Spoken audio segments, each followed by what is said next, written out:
Je vous présente mes saules têtards. Pour l'instant j'en ai deux. C'est des saules qui étaient sur le terrain quand je suis arrivé déjà, qui étaient relativement grands. Donc ils sont... quand je suis arrivé ils étaient à peu près là, et ici il y avait des branches qui partaient. Donc j'ai coupé tout d'un coup ici. Et une autre coupe là-bas, mais beaucoup moins propre. Je pensais pas que celui-là repartirait. Et maintenant c'est la première année, j'ai des nouvelles branches qui sont parties au niveau de la cicatrice, et puis certaines un peu plus bas aussi. Donc celles qui seront plus bas, je les recouperai, et puis au printemps prochain, je m'assurerai qu'elles repoussent pas, celles-là, pour garder tous les départs de branches sur la cicatrice. Donc chaque année, je vais couper à cet endroit-là, et les branches, ça me fera du broyat, de la vannerie, éventuellement des clôtures vivantes en saule, parce que ça se bouture très facilement, on l'enfonce dans le sol et ça s'enracine. Donc il y a beaucoup d'applications pour moi. Si je voulais, je pourrais le couper tous les 3, 5, 10 ans, et ça me ferait du bois beaucoup plus gros qui pourrait éventuellement servir de chauffage ou pour la cuisine. Mais le saule n'est pas un très bon bois pour le chauffage, il brûle trop vite. C'est un bois qui sert dans les fours à pain, parce qu'il chauffe très très vite.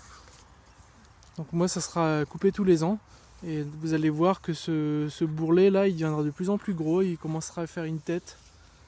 Donc c'est pour ça qu'on les appelle saules têtards. Quand ils sont coupés, il y a le petit tronc qui descend, et au-dessus tu as une grosse tête qui est coupée une fois par an et qui repart comme une espèce de chevelure au printemps. Il y a une autre chose que je vais essayer, c'est si je commence à faire de la vannerie, je me rends compte que là les branches à la fin de l'année elles sont vraiment très grosses. Donc je vais voir combien j'en ai qui seraient suffisamment fines pour faire de la vannerie. Si ça ne me suffit pas, ce que je peux faire, c'est faire une coupe intermédiaire, donc à la fin du printemps, recouper et relaisser pousser pour avoir des branches plus fines à la fin de l'hiver. Lui, je l'ai conduit un peu différemment, mais ça sera le même principe. Bon, pour l'instant, il n'y a pas encore une belle tête, ça pousse sur plusieurs centimètres là.